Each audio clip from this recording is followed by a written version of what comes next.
Hello, everyone, and welcome to another edition of Teams Tip Tuesday. Today's going to be a quick one. We're going to be talking about the new pop-out chat functionality that was recently released into Teams. And what this does is it allows you to communicate easier while you're in a meeting or a call, as well as a variety of other purposes for general productivity and efficiencies.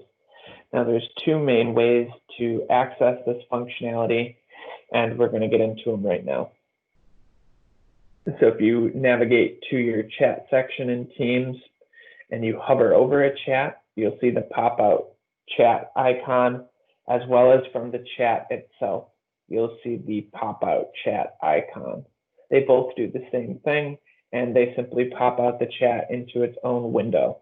So you can then work in the core desktop app, as well as this individual chat.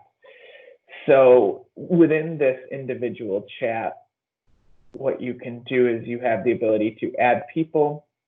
You can adjust your text format, set your delivery options, attachments, emoji, GIFs, stickers. What you cannot do is you cannot schedule a meeting or add apps to a chat. That you will need to utilize your core desktop app. Additionally, this functionality is only available for the desktop app. It is not available for Teams Mobile or for the web version.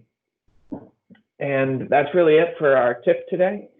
Please feel free to reach out if you have any other additional questions. I'll be happy to help. Thank you.